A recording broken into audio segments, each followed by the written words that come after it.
pessoal, professor Jackson aqui na voz, e hoje você vai ficar mais inteligente e vamos para a nossa revisão da etapa 2, beleza? Questão 1 já começa bem tranquila. Classifique os pares de retas em paralelas, concorrentes ou perpendiculares. Só lembrando, né, galera? Paralelas, elas nunca vão se cruzar. Concorrentes se cruzam formando dois ângulos agudos e dois ângulos obtusos. E as perpendiculares, retas perpendiculares, se cruzam formando quatro ângulos de 90 graus. Beleza? Agora vamos lá determinar o que a reta S e a reta R são. Está aqui a reta S e está aqui a reta R. A gente pode perceber que aqui é um ângulo agudo, aqui também é um ângulo agudo, aqui é um ângulo obtuso e aqui é um ângulo obtuso. Fechou? Então a gente já pode chamar essas duas retas de retas concorrentes.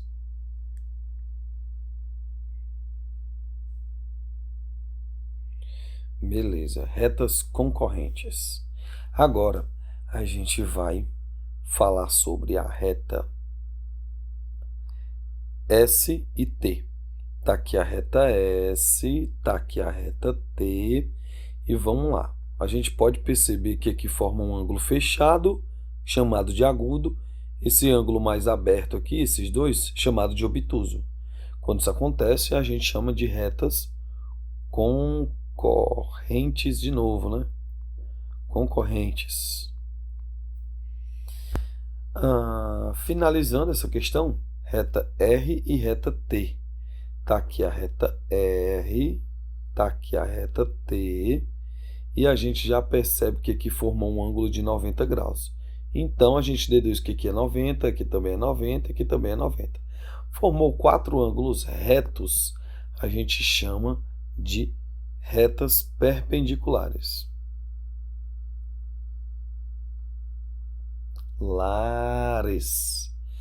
Perpendiculares. Ah, professor, mas não teve aí nenhuma reta paralela, que nunca se cruza. Beleza, fechou, tudo bem.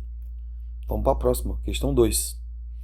Marque as planificações dos sólidos geométricos e informe o nome deles. Vamos lá. Pessoal, se a gente imprimir isso daqui numa impressora, recortar e depois pegar uma cola e tentar montar essa figura, a gente vai chegar a nenhuma figura. No máximo, sei lá, um copo com uma bolota no meio do copo. Essa figura aqui, ela não tem nome, pessoal, porque ela não é estudada especificamente. Vamos agora para o item B. Se a gente enrolar isso daqui, girar, né, enrolar assim, lateralmente, essa bolota vai ficar em cima.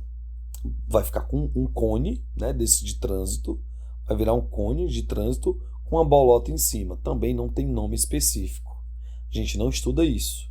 Agora, aqui é outra coisa. Se a gente imprimir, recortar, tentar montar e colar, a gente vai ter, galera, um cone. Então, isso daqui, ó, é a planificação do cone. Beleza? Aqui embaixo, se a gente fizer o recorte e colar, fazer a montagem e colar, vamos ter aqui um cilindro. Então, pode marcar, isso aqui vai virar um cilindro. A gente chama isso aqui, ó, de planificação do cilindro. Beleza? Questãozinha também bem tranquila, né? Para a gente revisar a etapa 2 e ficar profissional. Vamos agora para a questão 3. Classifique os triângulos quanto aos lados e depois quanto aos ângulos internos. Quanto aos lados, pessoal, a gente vai ter três opções. A gente tem o equilátero, três lados iguais, anota isso aí que é importante.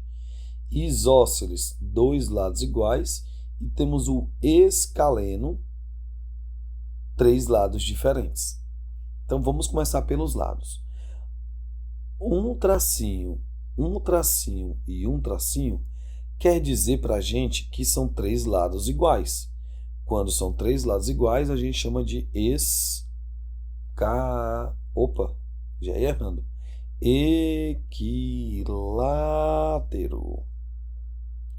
É o triângulo equilátero, pessoal. O famoso triângulo de 3 lados iguais. Beleza? Agora, repara que aqui não tem aqui os tracinhos, né? Ó. Não tem os tracinhos nos lados, certo? Mas você pode notar que aqui tem um ângulo com um tracinho, temos um ângulo com 2 tracinhos e temos um ângulo reto. Isso dá a entender, galera, que são 3 ângulos diferentes. Ué, professor, mas a gente está falando dos lados. Você tem razão, você tem toda a razão. Mas quando você tem 3 ângulos diferentes, você tem automaticamente 3 lados diferentes. E é isso que você tem que aprender, galera, beleza?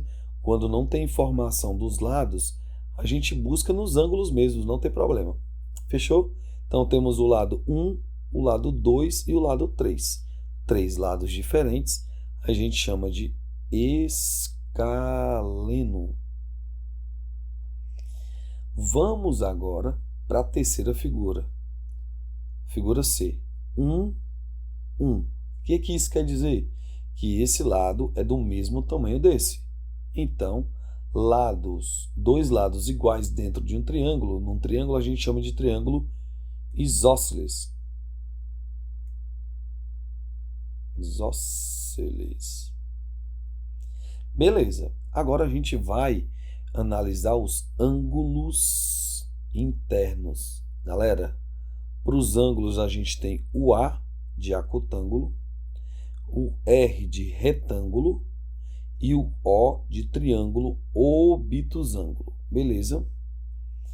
O A, pessoal, acutângulo, é quando a gente tem 3 ângulos agudos. A gente tem 3 ângulos agudos. Vamos lá, vamos contar aqui, ó.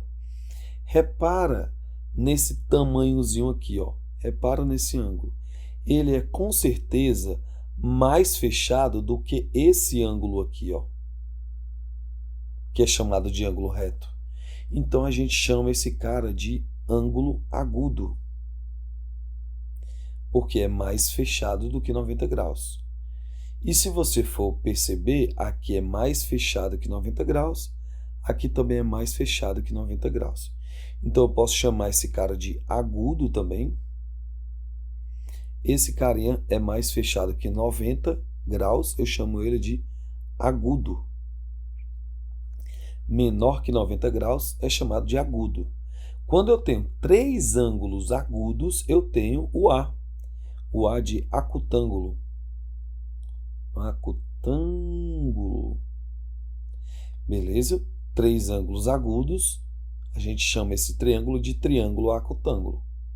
Então, esse triângulo aqui, ele é ao mesmo tempo equilátero e também acutângulo. Agora, vamos para o próximo. Bateu o olho nisso aqui, você vai lembrar que isso aqui é um ângulo reto. Ângulo reto. Vou até escrever aqui, ó, ângulo reto. E se um triângulo tem um ângulo reto, ele é chamado de triângulo retângulo. Triângulo retângulo. Facinho, hein?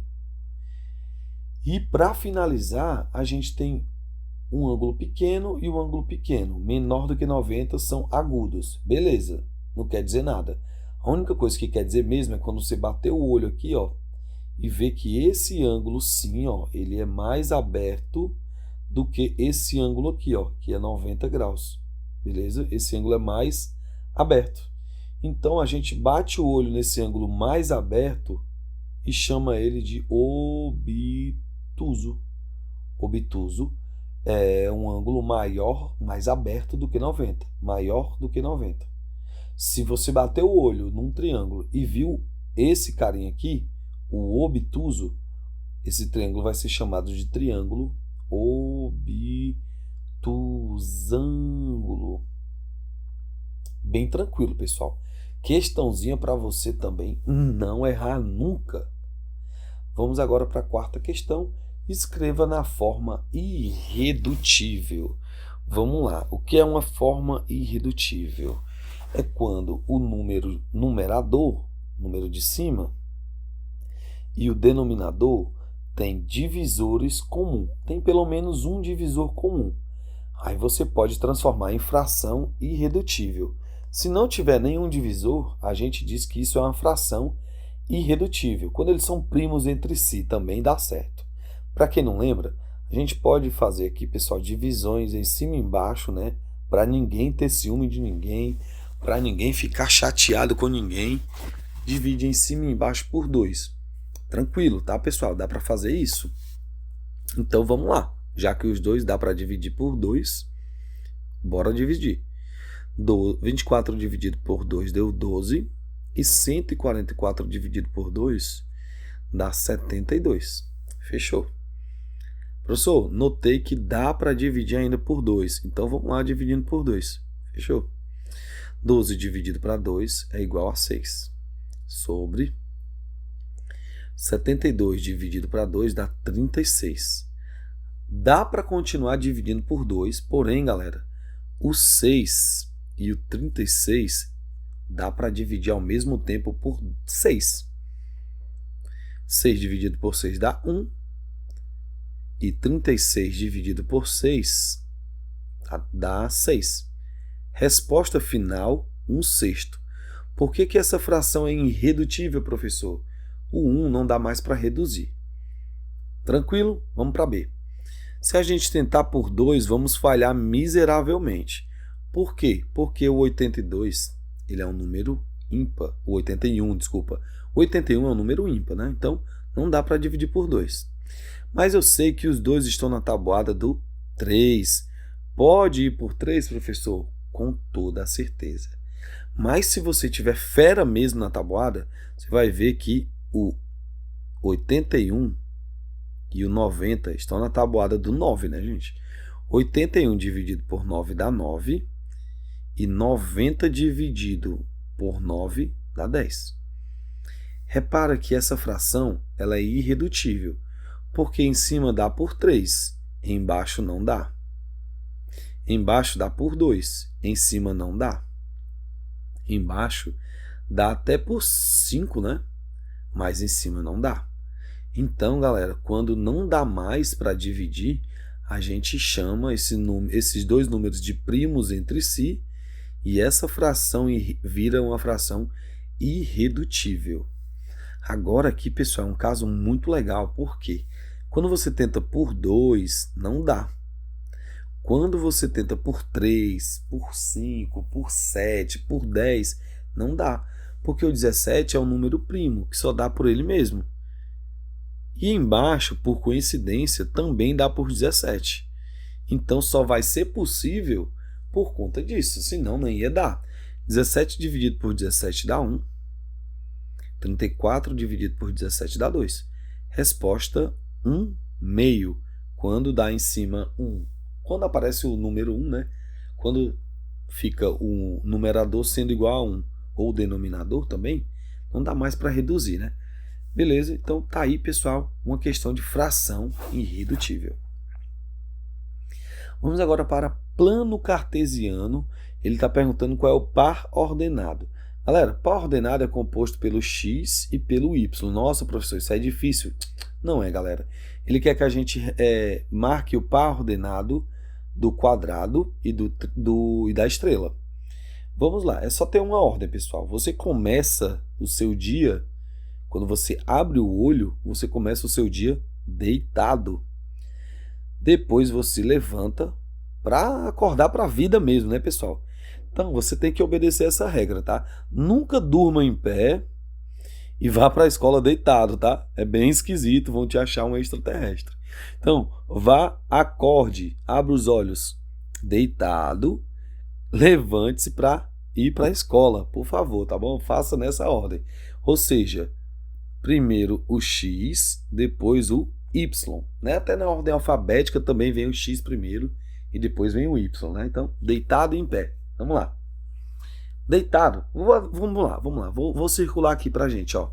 O quadrado, ele tá aqui no 1 e no 3. Quem tem que começar? O 1 e depois o 3. É isso, é bem simples. O quadrado, ele vai ter o par ordenado de 1 e 3. Já a estrela, ela vai ter o par ordenado qual? Ó? A estrela está aqui no 3 e também no 2. 3 e 2. Quem é que tem que vir primeiro? X, né? Então vai ser 3 primeiro e depois o 2. Par ordenado, 3 e 2. Beleza? Professor, o que é que acontece se eu trocar? Fizer 3 primeiro e depois o 1. Vamos lá, pessoal. Vamos fazer aqui, ó. 3 primeiro. Aqui o 3, ó. Aqui bem aqui assim o 3. E tá aqui o 1. Então eu vou subir aqui, vou parar bem aqui assim, ó. Aqui é o 3 e aqui é o 1. Repara, 3 e 1 é muito diferente do que 1 e 3, né, pessoal? Ó, fica em cantos totalmente diferentes. Então tem que obedecer a ordem, tá? Questãozinha de plano cartesiano, par ordenado, bem facinho. Classifique os ângulos em agudo, reto, obtuso ou raso. Galera, fechadinho é agudo. Desse jeito aqui, ó, é reto. Mais aberto, a gente chama de obtuso. E totalmente aqui aberto, a gente chama de raso. Meia volta, 180 graus. Então vamos lá. Esse cara aqui é fechadinho, a gente chama ele de agudo. Esse cara, ele deu meia volta, então a gente vai chamar ele de ângulo raso. Esse cara aqui tem 90 graus, esse símbolo aqui é o de 90 graus, então ele é chamado de ângulo reto. E mais aberto do que o reto é esse cara aqui, ó, que a gente chama de ângulo obtuso. Beleza? Questãozinha bem básica aí para você nunca errar mais, tá, pessoal? Vamos para a 7ª questão.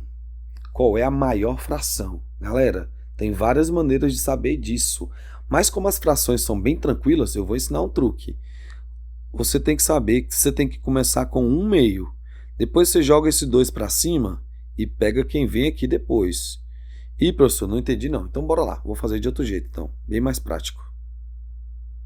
Vou colocar várias barrinhas aqui, eu vou dizer 1, 2, 3, 4, 5, 6, 7, 8 e 9. Vamos parar aqui no 9, tá? Mas na verdade a gente poderia ter parado até no 5 mesmo, né, galera? Bem aqui no 5. Mas enfim. Embaixo a gente vai começar com 2. 2, 3, 4, 5, 6, 7, 8, 9 e 10. Bem fácil, pessoal, bem fácil da gente memorizar isso, é bem simples. Galera, a menor de todas essas frações é 1/2. Depois vem aumentando, tá bom? Isso aqui é a menor. E vai aumentando, pessoal, aumentando, aumentando, até chegar nessa aqui, que é a maior entre essas daqui, certo? Essa aqui é a maior. Maior. Então, começo aqui no pequeno, no 1/2, e termino no 9/10, que é a maior de todas entre essas daqui, beleza? Mas sempre vai ser assim, essa aqui é pequena, essa aqui cresceu. Ficou maior, ficou maior, ficou maior, ficou maior, ficou maior, ficou maior, até que chegou aqui, que ficou também bem maior. Olhando para essas aqui, essas frações, a gente elimina o 1/2, a gente tem o 4/5 e a gente tem o 3/4. 3/4 é pequeno quando você compara com 4/5. Então, tá fácil. A maior fração aqui é o 4/5. Resposta final, 4/5 é a nossa maior fração. Bem tranquilinha, né, galera? Bem fácil essa questão. Paulo gasta 1/4 do seu salário com jogos, 1/5 com roupas e 1/2 com alimentação. Que fração representa o que sobra do salário dele? Galera, sobrar você vai ter que fazer uma conta de menos, beleza? Mas antes de fazer essa conta de menos, você vai ter que somar aqui, ó, 1/4 que ele gastou, depois ele gastou mais 1/5, depois ele gastou mais 1/2. Então a gente tem que saber primeiro quanto ele gasta. Vamos lá. 1/4 mais 1/5 mais 1/2. Vamos tirar o MMC sempre dos números de baixo Para quê, professor? Para eles virarem o mesmo número. Então, MMC de 4, 5 e 2. Como existem números pares, a gente é obrigado a começar por 2. 4 dividido por 2 deu 2. 5 é ímpar, repete. 2 dividido por 2 deu 1. Como o 2 é par, vamos continuar por 2. 2 dividido por 2 é 1. Baixo 5, baixo 1. Agora não tem mais números pares. Então a gente pula para o próximo número, que seria o 3. Corta o 2, vamos para o 3, números primos. Professor, não tem ninguém da tabuada do 3. Corta o 3 e vamos para o 5. 5 dá certo. Repete o 1. 5 dividido por 5 dá 1. Repete o outro 1. O que a gente faz agora, professor? Faz a multiplicação. 5 vezes 2 dá 10. 10 vezes 2 dá igual a 20. Então, o MMC é 20. Agora, pessoal, você vai perguntar para a própria fração. O 4, como que você se transforma em 20? Ele vai te responder que é só multiplicar por 5. Só, galera, que na fração a gente tem que ter muito cuidado, né? Para ninguém ter inveja de ninguém. Então, se o 4 vai malhar 5 vezes, o 1 também tem que malhar 5 vezes, tá? Eles querem ficar fortes juntos, tá, pessoal? Agora você vai perguntar para o 5, sempre pelo de baixo, tá, pessoal? 5, como é que você se transforma em 20? 5 se transforma em 20 quando eu multiplico por 4. Para ninguém ter ciúme, para ninguém ter briga, para não ter briga, o que faz embaixo também faz em cima. Multiplicou embaixo por 4, multiplica em cima também por 4. Galera, agora o 2 tem que se transformar em 20. Como que a gente faz isso? Multiplicando por 10. E o que faz embaixo, faz em cima. Beleza. Agora, basta a gente resolver essas multiplicações aí. Fechou? Vamos lá.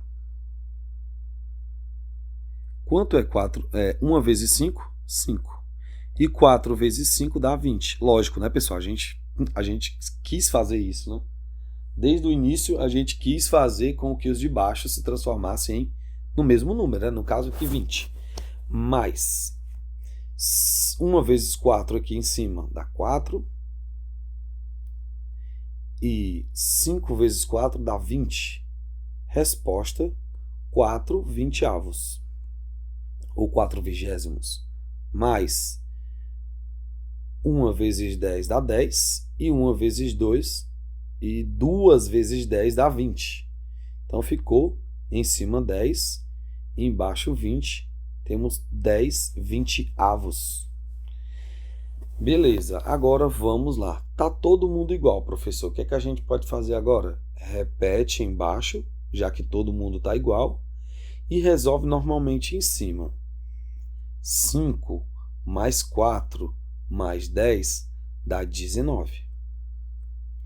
Pessoal, então, o que ele gasta, pessoal, é isso, ó. Ele gasta 19 partes de 20 partes do salário dele. É como se ele tivesse pegado o salário dele, dividido em 20 partes iguais, e ele gastou 19. Beleza? Pois agora ficou fácil, né, galera, de saber quanto é que sobra. Se ele usou 19 de um total de 20, só sobra 1, né? Só faltou 1, pessoal. Ele não gastou uma parte. Uma parte de quanto? De 20. Isso daqui, pessoal, é o que sobrou. Sobrou. E é isso que a questão estava perguntando. Depois de pagar tudo aquilo, quanto que sobra para ele? Galera, sobra 1/20, porque ele gastou 19 de 20 partes. Então sobrou uma parte de 20. Tranquilo, pessoal? Bem tranquilo. Professor, e cadê a conta de menos? Galera, a conta de menos foi essa mesmo, né? De fazer 20 menos 19. Tenho 20, gastei 19, sobrou 1. Uma parte de 20, ou 1/20. Nona questão. Numa biblioteca, 7 quinzeavos do total de livros são de terror. Entre os livros de terror, entre esses, 2/5 são de zumbi. Que fração do total de livros corresponde a livros de zumbi? Vamos lá, pessoal. A gente já sabe que 2/5 é o que representa a quantidade de livros de zumbi. Mas isso é em relação a 7/15. Ele está perguntando agora de tudo. Galera, essa questão ela é muito simples. Por quê? Porque basicamente ele está falando que ele quer que a gente calcule 2/5, tá bom?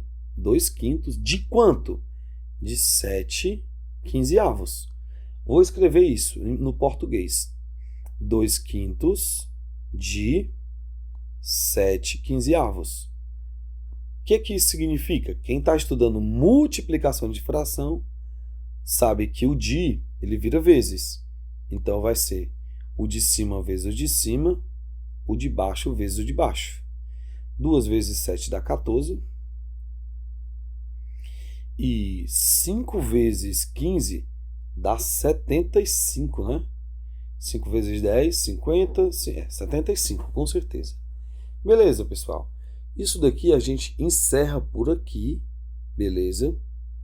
E eu vou dizer agora o que é que corresponde. Aqui, pessoal, na vida real, significa que a cada 75 livros que você pegar, do total de livros, tá? Foi na biblioteca, pegou lá, aleatoriamente, livro de terror, livro de ficção, livro de romance, você pegou 75. Quando você for olhar mais especificamente, você vai perceber que tem 14 livros de terror, pessoal. Mais especificamente de zumbi. Tem 14 livros de zumbi. Fechou? Então, a cada 75 livros, 14 serão de zumbi.